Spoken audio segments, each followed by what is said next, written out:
BJP विधायक रेखा गुप्ता के नाम पर दिल्ली के नए सीएम की मुहर लग गई।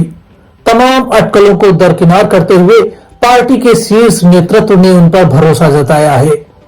जनता जिंदाबाद ने पहले ही बता दिया था कि बीजेपी शासित दूसरे राज्यों की तरह ही दिल्ली में भी पीएम मोदी का फैसला चौंकाने वाला होगा, और वही हुआ।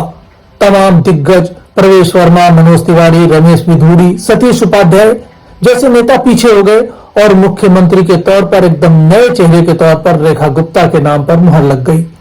सीएम की दौड़ में सबसे आगे चल रहे प्रवेश वर्मा को भी डिप्टी सीएम की कुर्सी पर संतोष करना पड़ा। नमस्कार, जनता जिंदाबाद के एक और अंक में आपका स्वागत है। आज हम बात करेंगे कि किस तरह रेखा गुप्ता के नाम पर मुहर लगी।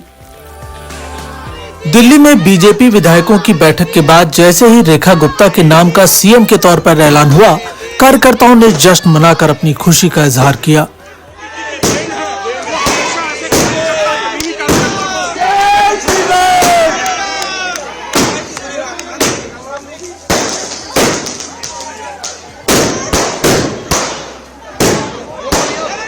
विधायक दल की बैठक के लिए बीजेपी नेता रविशंकर प्रसाद और ओम प्रकाश धनखड़ को पर्यवेक्षक बनाया गया था। दोनों ने विधायक दल की बैठक से पहले बीजेपी के सभी विधायकों से एक एक करके बात की। इसके बाद विधायक दल की बैठक में सतीश उपाध्याय और विजेंद्र गुप्ता ने रेखा गुप्ता के नाम का प्रस्ताव रखा और उसके बाद सीएम के नाम का ऐलान किया गया। सूत्रों के मुताबिक बीजेपी विधायक दल की बैठक में जब उनके नाम का ऐलान हुआ तो बहुत से लोग हैरान रह गए। हालांकि बाद में सबने उन्हें बधाई दी। रमेश वर्मा, उपाध्याय और विजेंद्र गुप्ता जी ने प्रस्ताव किया और 9 लोगों ने उसको अनुमोदन किया। हम सब ने मिल करके उसको पास किया। लेकिन महिला सीएम जरूर दिल्ली को मिल गई है, चुनौती भी। दिल्ली क्या, आप देखिए पूरे देश में चल रहा है। भारतीय जनता पार्टी ने एक और मुख्यमंत्री महिला देश में एक राज्य को दे दिया। सीएम चुने जाने के बाद रेखा गुप्ता ने कहा, मुझ पर विश्वास कर मुख्यमंत्री पद का दायित्व सौंपने के लिए मैं सभी शीर्ष नेतृत्व का हृदय से आभार व्यक्त करती हूं। आपके इस विश्वास और समर्थन ने मुझे नई ऊर्जा और प्रेरणा दी है। मैं संकल्प लेती हूं कि दिल्ली के हर नागरिक के कल्याण, सशक्तिकरण और समग्र विकास के लिए पूरी ईमानदारी, निष्ठा और समर्पण से कार्य करूंगी। दिल्ली को नई ऊंचाइयों पर ले जाने के इस महत्वपूर्ण अवसर के लिए मैं पूरी तरह से प्रतिबद्ध हूं।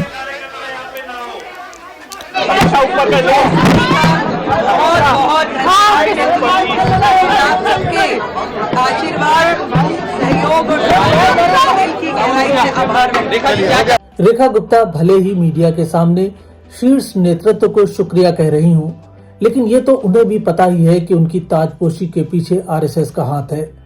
आपके विश्वसनीय न्यूज चैनल जनता जिंदाबाद के सूत्रों के मुताबिक दिल्ली के सीएम के तौर पर आरएसएस ने रेखा गुप्ता का नाम सुझाया था, जिसे बीजेपी ने मान लिया।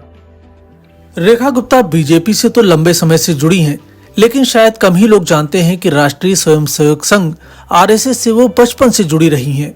उन्होंने अखिल भारतीय विद्यार्थी परिषद यानी एबीवीपी के जरिए छात्र राजनीति में कदम रखा। 2003 से 2004 में वो बीजेपी युवा मोर्चा दिल्ली की सचिव रहीं। 2004 से लेकर 2006 तक वो युवा मोर्चा की राष्ट्रीय सचिव बनी। अप्रैल 2007 में उत्तरी प्रीतमपुरा वार्ड से पार्षद चुनी गईं। पार्षद रहते हुए 2007 से लेकर 2009 तक महिला कल्याण एवं बाल विकास समिति की अध्यक्ष रहीं। इससे पहले रेखा गुप्ता शालीमार बाग वार्ड से भी पार्षद रह चुकी हैं। मार्च 2010 में बीजेपी की राष्ट्रीय कार्यकारिणी की सदस्य बनी। वर्तमान में वो बीजेपी महिला मोर्चा की राष्ट्रीय उपाध्यक्ष भी हैं। रेखा गुप्ता इस बार पहली बार विधायक बनी हैं। उन्होंने शालीमार बाग सीट से आम आदमी पार्टी की वंदना कुमारी को 29,595 वोट से हराया है। हालांकि रेखा गुप्ता 2015 और 2020 के विधानसभा चुनाव में शालीमार बाग सीट से हार गई थीं। 2015 में वंदना कुमारी ने उन्हें लगभग 11,000 वोटों से हराया था। 2020 में उन्हें 3,440 वोटों से हार मिली थी, लेकिन इस बार उन्होंने वंदना कुमारी को बड़े अंतर से हरा दिया। रेखा गुप्ता मूल रूप से हरियाणा के जींद जिले के नंदगढ़ गांव की रहने वाली हैं। उनके पिता जय भगवान की नौकरी दिल्ली में लगने के बाद पूरा परिवार दिल्ली आ गया। रेखा गुप्ता की स्कूली शिक्षा से लेकर स्नातक तक की पढ़ाई दिल्ली में हुई।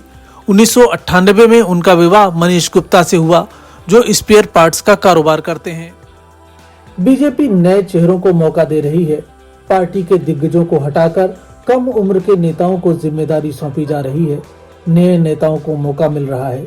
गुजरात, मध्य प्रदेश, छत्तीसगढ़ समेत जहां भी चुनाव हुए हैं वहां ये देखने को मिला है और यही दिल्ली में भी हुआ। ऐसे नेता जिन्हें पद का लालच नहीं है और जो जनता के सेवक की भावना की तरह काम करते हैं, उन्हें ढूंढकर बीजेपी सामने ला रही है।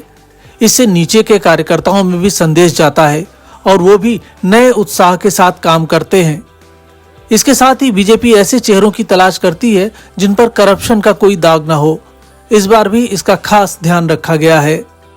दरअसल बीजेपी इस कदम से पूरब से पश्चिम और उत्तर से दक्षिण तक एक मैसेज देना चाहती है कि पार्टी के छोटे से छोटा कार्यकर्ता को भी शीर्ष पर बिठाया जा सकता है। साथ ही विपक्ष को भी एक संदेश है कि किसी दागी छव वाले को पार्टी सत्ता में एंट्री नहीं देती। जनता जिंदाबाद के इस अंक में इतना ही। कल बताएंगे आखिर सीएम की रेस से कैसे पिछड़ गए प्रवेश वर्मा। तब तक के लिए नमस्कार। जाते जाते आपको याद दिला दें, अगर आपने अब तक हमारा चैनल सब्सक्राइब नहीं किया है तो कर लें। साथ ही बेल आइकन को भी प्रेस कर दें, जिससे आपको हमारे चैनल की हर खबर वक्त पर मिलती रहे।